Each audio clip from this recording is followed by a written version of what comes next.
Olá, tudo bem com vocês? Meu nome é Bárbara Sicardi Nakayama, sou professora aqui da UFSCar, no campus de Sorocaba, integro o conjunto de docentes do Departamento de Ciências Humanas e Educação e do Programa de Pós-Graduação em Educação e fui convidada para integrar nobremente, com muita honra, a equipe de formadoras do curso MBI Habilidades para o Futuro, para trabalhar com vocês o módulo Autoconhecimento e Liderança. Muito bem, eu vou pedir licença para projetar aqui alguns slides, para servir de roteiro para a nossa fala, para a nossa conversa inicial, e desejo que tenhamos aí todos uma boa jornada. E que esse nosso encontro não seja um breve encontro, mas seja um encontro de atravessamentos, de trocas, de compartilhar e de muitas possibilidades de novos encontros e novas aprendizagens. Bem, vamos lá então aos slides. Nós faremos uma sequência de aulas para integrar este módulo. Esta primeira aula tem como tema conhecimento de si e as experiências formadoras, e eu vou inicialmente apresentar a estrutura do módulo para vocês, tá bem?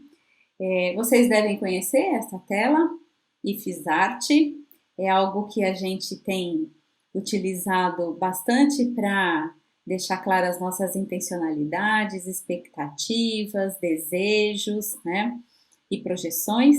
E aí o IFSART do nosso módulo, vamos lá, ele nos traz como intenção a ideia de conversarmos sobre escuta e conhecimento de si, assim como abordarmos os modos de narrar a vida e contribuir para a definição de objetivos como forma de alinhar percepções, ações, para a construção de uma carreira profissional, sobretudo uma carreira de autorrealização, né? O que a gente definiu enquanto entrega para este módulo? A possibilidade de identificar achados e o que a gente chama de marcas da singularidade para compor o projeto de vida profissional de cada um de vocês. Então, a agenda de programação do módulo vai prever aí 3 grandes dimensões de conteúdo, distribuídas em 5 aulas. Uma primeira dimensão, esfera, bloco de conteúdo ou conversa, em que a gente vai falar sobre escuta sensível e conhecimento de si. Uma segunda conversa em que a gente vai abordar os diferentes modos possíveis de narrar a vida. E uma terceira esfera em que a gente vai trabalhar especialmente com o que a gente chama de projeto de vida profissional, tá bem? Bom, estabeleci como regra, como contrato, como condição para nossa caminhada, primeiro eu acho que além de escuta atenta no sentido de uma escuta sensível, afinada, disponível, né? Eu acho que o conceito de inteireza, estejamos todos inteiros aqui, né? E que reconheçamos também a coexistência enquanto possibilidade de nos relacionarmos. Então, ninguém aqui vai trazer nada, nenhuma conversa, nenhum conteúdo, para impor uma lente, um modo de pensar ou um modo de planejar a vida profissional. Mas eu acho que toda conversa aqui é pautada na ideia de que cada um traz a sua lente, traz a sua perspectiva, as suas referências, e esse encontro nos constitui, né? E para isso, a gente precisa estar disposto a nos encontrarmos uns com os outros, e ao nos encontrarmos, ao nos dispormos, ao nos encontrarmos lentes outras, confrontar as nossas lentes, reconhecer as nossas lentes. Mas para quê? Para que possamos, sim, fazer as nossas escolhas em relação às lentes que desejamos neste momento utilizar. para planejar o futuro, para olhar para o passado, para se reconhecer no presente, tá? E aí, pensando na organização das aulas, dos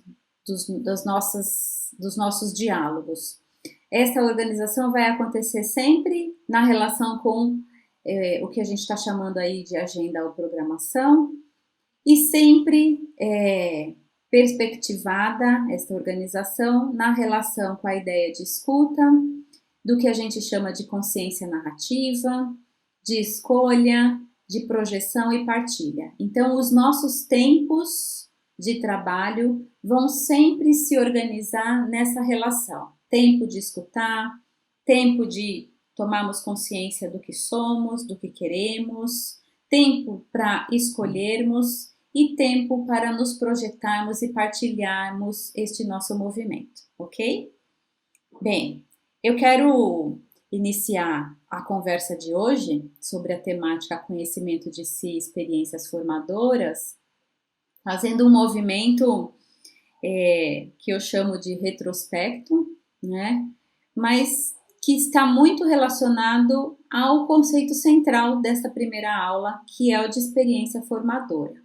Ou seja, a gente vai partir para o diálogo, compreendendo que o nosso processo de aprendizagem profissional, ele se compõe, ele integra ou ele se consolida a partir das experiências que vivemos ao longo da vida. Então eu vou aqui fazer um exercício de me apresentar, falar de como eu venho me constituindo pessoa, mulher, mãe, profissional, a partir da lente das experiências formadoras que eu escolhi para narrar aqui para vocês, tá bem? E a ideia é fazer esse movimento para vocês já no primeiro diálogo identificarem a potência desse exercício da gente, na condição presente, olhar para trás no movimento retrospecto, reconhecendo quais foram as situações, os episódios, os momentos e os movimentos que são determinantes ou que foram determinantes para que a gente se constitua o que a gente é hoje, tá bem? Então vamos lá para a minha apresentação agora mais formal e pautada pela lente do conhecimento de mim mesma, ou seja, do conhecimento, do exercício do conhecimento de si, a partir da leitura e da busca de evidência daquilo que eu considero que sejam experiências formadoras da minha identidade pessoal profissional. Muito bem. Como eu disse, meu nome é Bárbara Cicardi Nakayama, é assim que eu me apresento, né? E aí eu acho que vale a pena dizer que eu escolhi aqui 4 dimensões de experiências formadoras, 4 que serão aqui apresentadas a partir do que eu chamo de comandas narrativas ou de perguntas desencadeadoras de respostas ou da busca de evidências, né? Mas um primeiro critério para escolher como compor essas respostas, ou seja, um primeiro critério para compor como é que eu escolho narrar a mim mesma, a vocês e apresentar essas experiências, tem a ver com a escolha de experiências que eu considero como sendo aquelas mais marcantes, mais importantes, mais motivadoras, desencadeadoras de mudança de perspectivas, de opinião, de atitude, né? Então, é como sendo a escolha pautada pelo seguinte critério: quais os episódios da minha vida foram tão marcantes, promoveram tantas rupturas a ponto de existir uma Bárbara antes e depois desse episódio, tá bem? Então este foi o critério para a escolha dessas experiências formadoras. Então, eu acho que vale a pena depois a gente vai aprofundar esse conceito de experiência formadora, mas vale a pena dizer o seguinte: experiência formadora, nem tudo na vida é uma experiência formadora.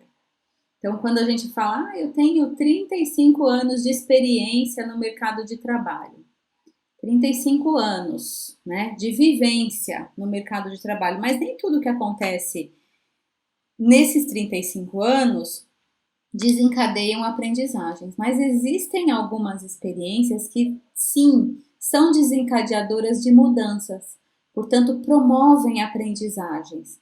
E é esse tipo de experiência que a gente está chamando de experiência formadora, tá bem?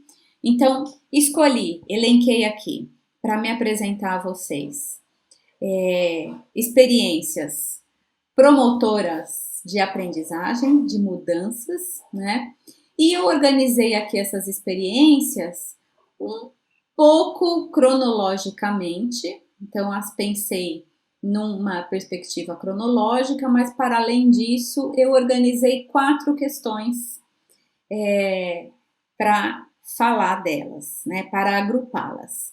Então, uma primeira questão para que eu possa me apresentar tem a ver com a busca de respostas para entender o que ocorreu em minha infância, na minha juventude, que hoje contribui para que eu me constituísse na profissional que eu sou hoje, tá bem?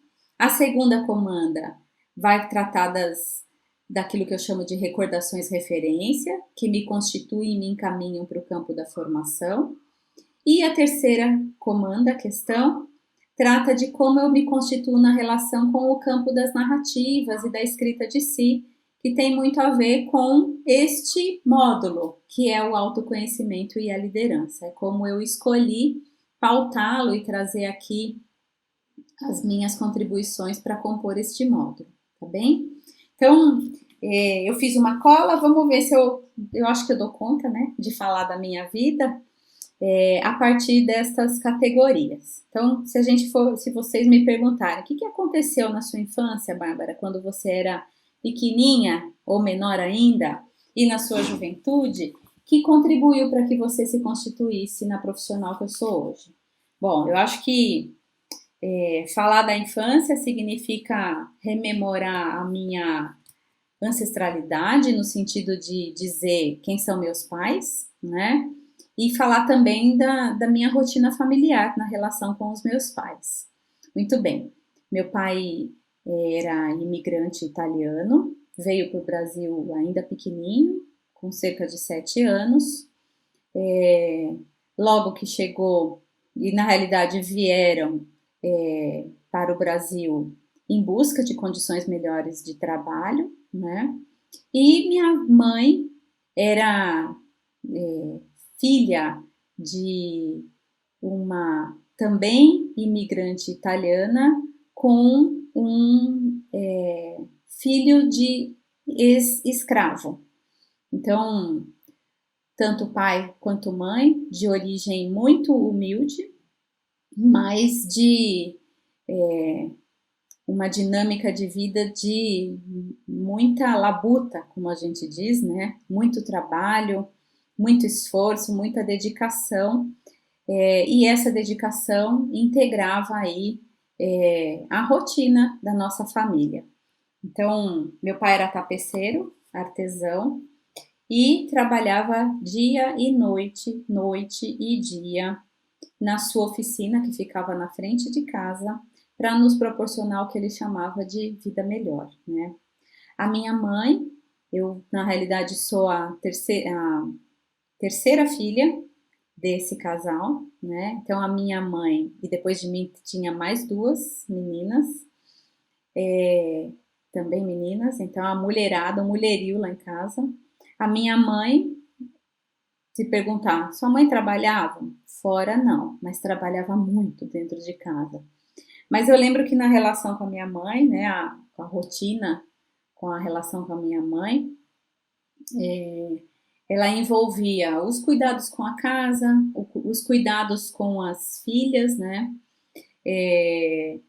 os cuidados com as roupas, com a alimentação, uma alimentação sempre muito cuidadosa, saudável, no sentido de ela querer garantir que a gente aprendesse a comer direitinho, né? Comer verduras, arroz, feijão, não tinha muita fartura, mas tinha diversidade. E minha mãe era muito criativa, né? É, ela sempre nos acompanhava nas tarefas escolares, sempre que possível, ela participava das nossas brincadeiras de menina, de casinha, brincava com a gente de fazer comida, de ninar as bonecas, enfim. É, a memória que eu tenho da minha mãe é uma memória de zelo, cuidado e muito afeto, muito carinho, né? É uma memória também de alguém que era não só uma cuidadora, mas era alguém muito criativa e lúdica. Então, ela sempre cantava, sempre contava história, sempre trazia e costurava com a gente brinquedo, construía brinquedos conosco e ela zelava com muito cuidado mesmo, com muito afinco, para que a nossa rotina escolar fosse uma rotina exemplar, né? Então, todas nós fizemos escola pública, cursamos a escola pública na educação básica, nos anos iniciais, né, de escolarização, e ela sempre, no meio dessa rotina toda e desses cuidados todos, ela garantia que as tarefas, as lições fossem sempre cumpridas nos prazos, enfim. Mas tudo isso para dizer que essa dinâmica de muito trabalho e cuidado era uma dinâmica que também reservava muito tempo de alegria, muito tempo para estarmos juntos e geralmente aos finais de semana no entorno da mesa cozinhávamos juntos pães, bolos e, é claro, muito macarrão. Todo domingo tinha um tipo de macarrão. Mas, na realidade, o que essa dinâmica promovia? Ela garantia, para além das lições de casa, para além do cuidado com roupa, ela garantia troca de saberes, troca de sabores, sabores de vida, né? Então, com os meus pais, eu acho que é importante dizer que eu aprendi desde cedo a estar inteira num projeto, a estar inteira numa atividade. Assim como eu aprendi com eles que o bom planejamento, o empenho, a consideração e o respeito por aqueles que integram os diferentes espaços que nos envolvemos são, de maneira aliada ao que a gente chama de trabalho colaborativo, potencializam muito as chances de nos realizarmos não só pessoalmente, mas assim como profissionalmente, né? Então, trazer o bojo das relações com os meus pais me remete a essas aprendizagens. Mas ainda falando no contexto familiar, como eu disse, eu sou a terceira filha, né? As duas irmãs mais velhas minhas eram bem mais velhas. Eu e minhas irmãs mais novas que eu, fomos bem temporãs após as duas primeiras. Então, as duas primeiras já mais velhas, eu ainda criança, mas as mais velhas já eram professoras, alfabetizadoras. E evidentemente eu acho que não dá para eu dizer que se foi por inércia ou não, mas indiscutivelmente a influência delas, a convivência com elas, também me leva para o magistério. Também promove em mim o desejo ou a busca, a escolha do magistério enquanto primeira profissão, né? Então, fui para o magistério, era um magistério em nível de ensino técnico, do que a gente chamava à época de segundo grau, né? E que eu tive a sorte de integrar um projeto do governo do estado de São Paulo que chamava Cefam, que era o Centro Específico de Formação e Aperfeiçoamento do Magistério, era um curso de magistério de período integral. Então eu pude fazer esse curso e pude, neste curso, estabelecer mais vínculos, talvez até muito motivada pelas questões profissionais com elas, né? Então eu tive a chance neste curso e em parceria com elas, em função desse nosso vínculo, de me apropriar de estratégias de ensino voltadas para alfabetização e numeralização, porque eu seria professora dos anos iniciais, né? Então, as questões relacionadas às condições de trabalho dela também sempre perpassavam as conversas e eram evidentes nas suas casas, porque já eram mais velhas e também já casadas, mas na convivência que eu tinha com a casa, na casa delas, era evidente as marcas deste trabalho e o quanto este trabalho relacionado à docência não se encerrava no final de um dia, né? Por quê? Porque a casa era recheada de papéis, estantes, livros, diários para preencher com os dados dos alunos. Por vezes tinha ou em cima das mesas, ou nas estantes, ou nos armários, ou em caixas, tinham latinhas com lápis de cor, latas com lápis grafite, caixas de borracha, papéis, né, cadernos, materiais escolares compunham de alguma maneira a organização das casas delas, né? Enfim, uma infinidade de material que acabava compondo é, a decoração das suas casas. Mas mostrava o quê? Para mim, que o trabalho se estendia para além da escola. Ele compunha a vida delas e a preocupação, o modo como se relacionavam posteriormente com os filhos, muito tinha a ver com essa relação que elas tinham com as crianças na escola, né? Muito bem. Foi quase que consequência uma coisa da outra, eu perceber que eu perceber não, eu escolher a pedagogia enquanto curso de graduação, né? E no curso de pedagogia, o que aconteceu? O curso me oportunizou um primeiro contato com a sala de aula, com a suplência, e foram muitas as oportunidades para assumir aulas no ensino fundamental, como professora substituta. Nestas experiências de assumir a docência enquanto professora substituta, eu compartilhava conhecimentos com os profissionais mais experientes, tive a chance de ter acesso a leituras, a uma literatura clássica da área da educação, mas eu acho que uma experiência muito marcante nessa época é o que a gente fez junto às disciplinas, sobretudo do campo das metodologias de ensino, né? O que a gente chamava de portfólios, que eram os cadernos de referências de aulas que a gente ia construindo, né? Então, eu me recordo muito que essa experiência de início à docência, ainda como professora eventual, cruzada com o tempo que eu vivi na universidade, no curso de graduação, também engendrou em mim a possibilidade de ir me apropriando de um saber fazer docente, né? Bom, eu concluí o curso de graduação já aprovada num concurso público para ser docente dos anos iniciais na rede pública de São Paulo. E assim, logo no começo do ano seguinte, eu assumi o cargo para dar aula como alfabetizadora na rede, em uma escola do longe do alto de uma periferia, né? Com uma turma de 42 crianças. Eu era muito novinha, recém-formada, né?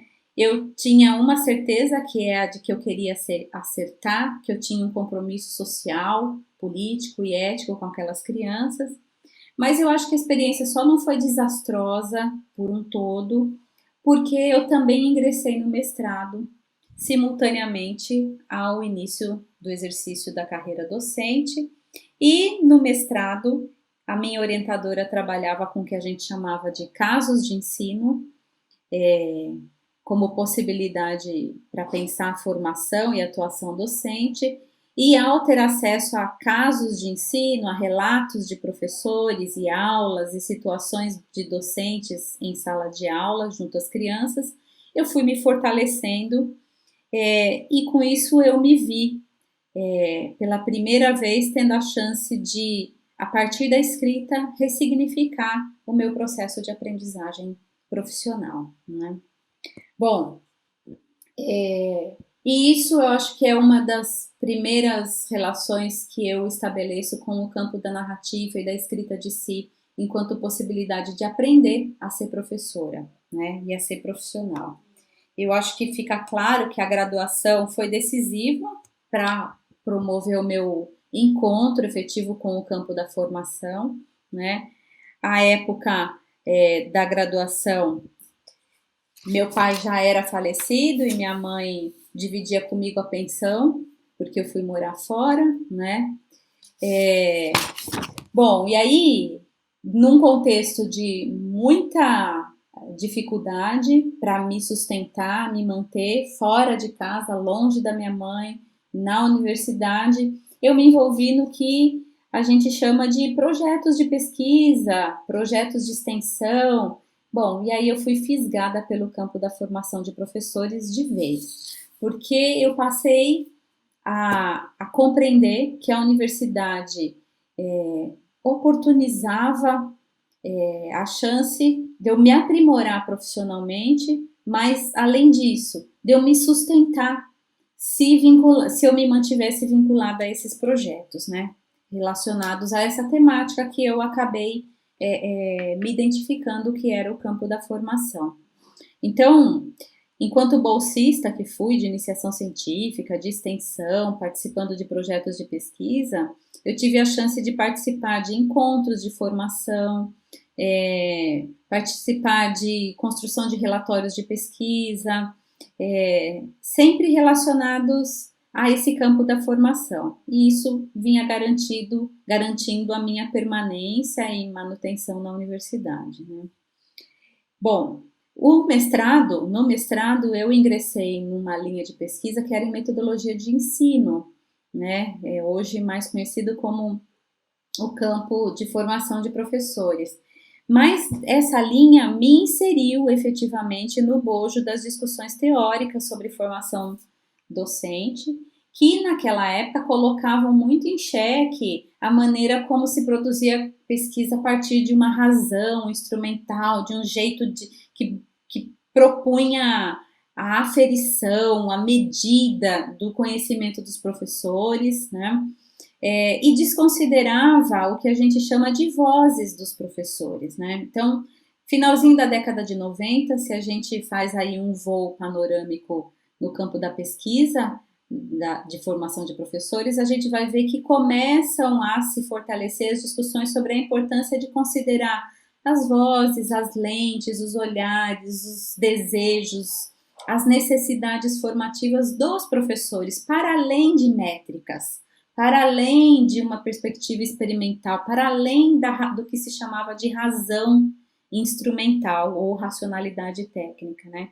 Então, eu tive acesso no mestrado a essa literatura que me convidava para olhar para o professor como um ser humano, como um sujeito singular, marcado pela subjetividade, né?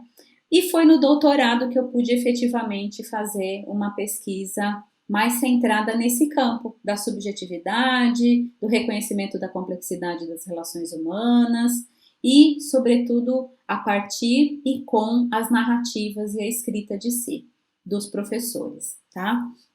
Bom, eu acho que uma questão que merece ser destacada no doutorado é o grupo de pesquisa que eu trabalhei, que me vinculei, que era um grupo que tinha a colaboração e a participação ativa, né, a parceria colaborativa como princípio de organização desse grupo, né? E aí eu acho que esta experiência me oportunizou a troca de saberes entre pesquisadores, mestrandos, doutorandos e profissionais em serviço. Era um, era um grupo, sobretudo, constituído por profissionais da educação, mas que atuavam em diferentes níveis e segmentos. Então, não tinha ali quem sabia mais. Tinha ali um movimento de acolhida e reconhecimento das lentes, das vozes, dos olhares, dos desejos de todos que integravam aquele grupo, né? Então não tinha o saber que valia mais ou o saber que valia menos. E essa troca de conhecimento e essa maneira de compor um grupo foi uma maneira que em muito contribuiu para que eu me constituísse hoje enquanto uma profissional que traz como princípio a indissociabilidade entre ensino, pesquisa e extensão e, sobretudo, acredita e desenvolve projetos a partir de redes de parceria e de colaboração, né?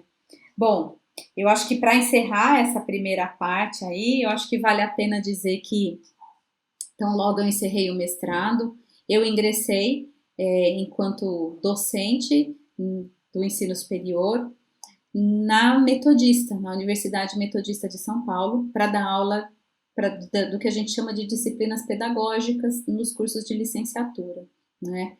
E na UMESP, que é a Metodista de São Paulo, eu tive a chance de atuar não só como docente, atuei como gestora, coordenadora, colaborei com a pró-reitoria, mas eu tive experiências que me formaram, que me compõem as lentes da estrutura da universidade, da estrutura acadêmica, né? E essa ideia de parceria, de rede compartilhada, somada às experiências que tive no âmbito do ensino, da pesquisa, da extensão e da gestão na Metodista, muito fortemente compõe o meu jeito de me posicionar depois na Metodista do Sul, que eu tive um ano de trabalho lá, mais recentemente, a partir do ano de 2009, na própria UFSCar. Então, eu destaco aqui essas 3 universidades como sendo universidades que integram a minha essência profissional, porque são universidades que me oportunizaram e oportunizam a chance de pensar em como é que a gente cria cursos, consolida espaços, né? Especialmente aqui na UFSCar, nós temos um campus que é em relação ao tempo de vida da UFSCar como um todo, o tempo de vida UFSCar Sorocaba é um tempo menor, e eu estou nesse campus quase desde a sua criação. Então, isso me oportuniza saberes e sabores de criação, né? Eu falo sabores porque os sabores por vezes não são somente doces, né? Ou não são somente agradáveis. Às vezes são experiências áridas, custosas, né? Árduas, mas que se a gente olha para elas, elas necessariamente vão colocar em evidência, em potência, muitas aprendizagens. Acho que para encerrar esse meu percurso profissional e falando de como as pessoas e lugares me constituem, eu acho que é importante dizer, ou não posso não dizer, do NEPEM, que é o Núcleo de Estudos e Pesquisas sobre Narrativas, Formação e Trabalho Docente, que é o meu grupo de estudos e pesquisa, é o grupo que eu lidero, mas é um grupo que eu concebo enquanto espaço de pesquisa, vida, formação e escolha. É um grupo que criei por ocasião da construção de um programa de pós-graduação para contribuir com esse espaço, mas é um grupo que hoje escolho estar, porque é um grupo que me marca, me pauta e compõe um ritmo e uma lente de existência no NEPEM. É um grupo onde a gente estuda colaborativamente, em conjunto e compartilha a questão da escrita, mas sobretudo a questão da escuta de si. A partir da escrita reflexiva, a partir do que a gente chama de narrativas, numa abordagem biográfica e autobiográfica, né? Então, eu acho que em termos profissionais, são esses os destaques que faço, né?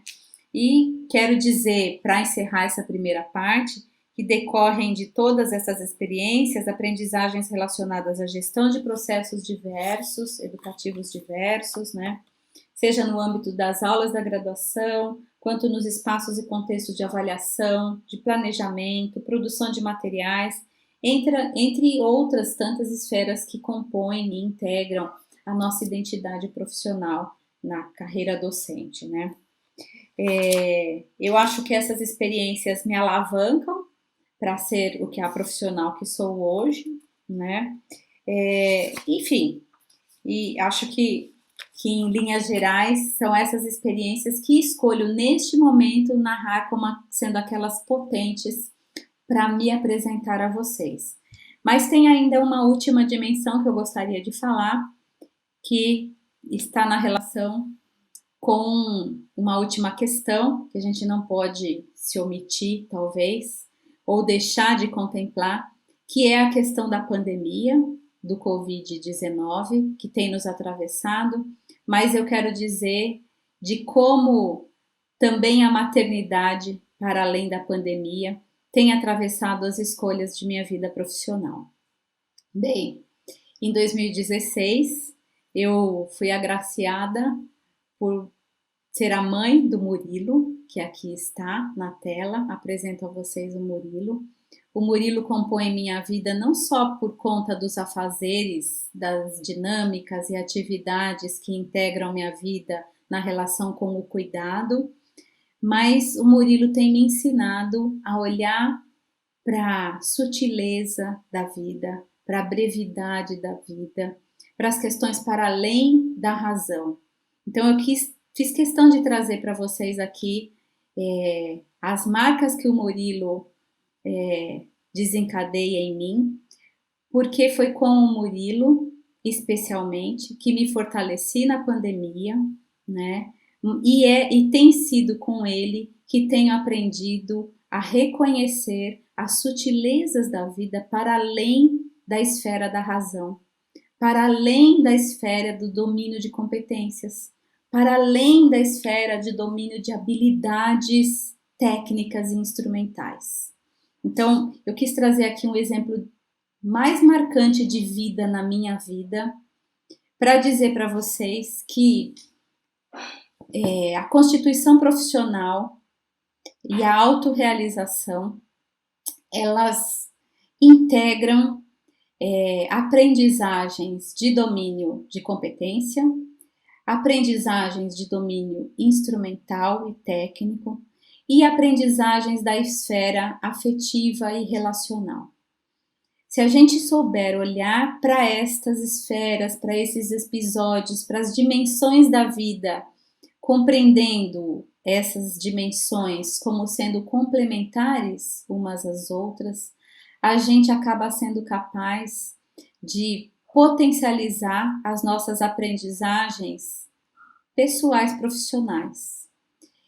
Houve um tempo, e se investiu muito nisso, em que se produziu teorias sobre como as pessoas podem se tornar bons profissionais, investindo-se na ideia de que os bons profissionais são profissionais que deixam a sua pessoalidade, a sua subjetividade nas suas casas e quando fecham as portas da saída de suas casas, a sua subjetividade, seus desejos, seus afetos, suas expectativas e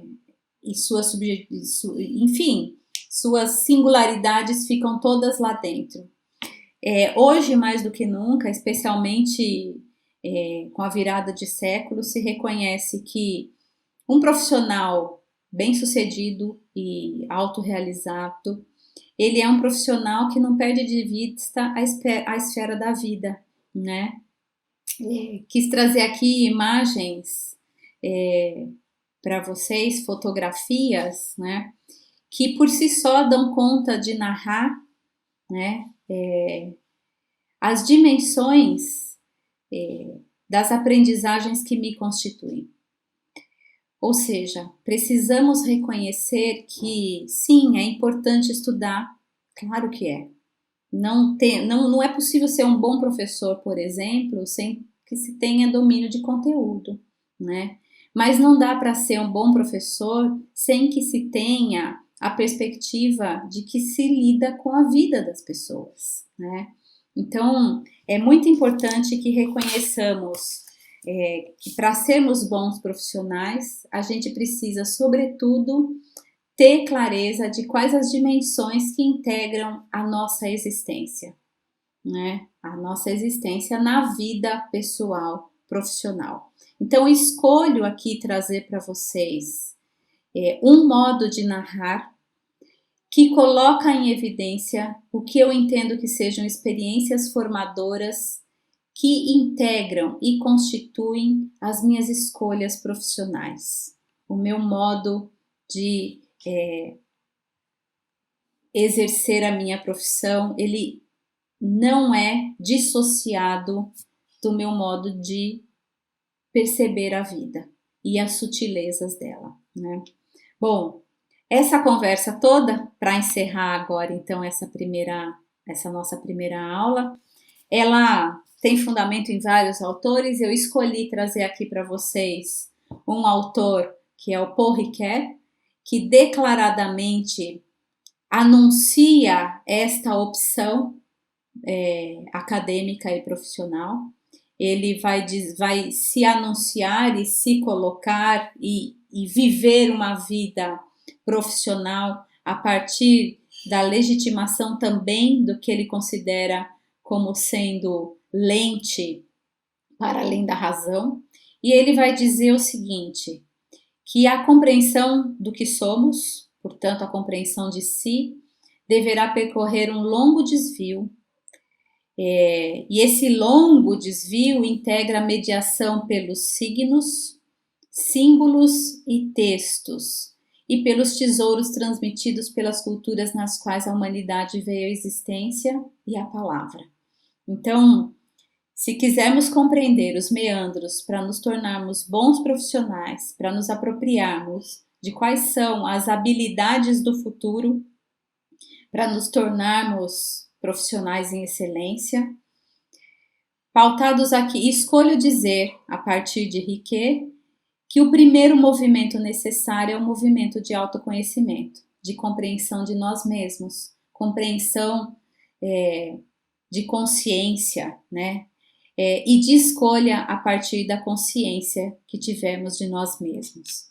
E aí quero encerrar esse primeiro diálogo com vocês, dizendo que esse movimento de escuta sensível e conhecimento de si, ele integra, portanto, as experiências que reconhecemos, e aí quem pode atribuir a elas o sentido de formadoras somos nós mesmos. Nós mesmos é que podemos dizer como é que as experiências formadoras ajudam-nos a nos posicionar, a nos colocarmos, a existir no mundo, né? Então, na medida que a gente faz esse mergulho introspectivo, a gente vai cada vez mais reconhecendo as singularidades da nossa existência. Mas isso também traz em seu bojo um movimento de responsabilização, porque aí a gente vai tomando consciência do quanto é potente esse movimento de pautarmos as experiências formadoras. A gente vai enxergando a responsabilidade dos outros para a nossa formação e dos outros aqui entendendo enquanto outro as outras pessoas, os outros espaços, as outras referências, né? Mas a gente vai também se responsabilizando ou vai se entendendo responsável pela formação de outros, pela constituição de outros, né? Isso tem uma potência enorme em relação às ações que podemos desenhar para o futuro, na medida em que a gente vai reconhecendo a nossa responsabilidade e a responsabilidade compartilhada na composição de experiências formadoras. Então, para encerrar mesmo essa primeira conversa nossa, eu gostaria de convidar vocês a pensarem, a fazerem um desafio, a pensarem de agora para a próxima conversa no seguinte desafio, a partir desse nosso primeiro diálogo.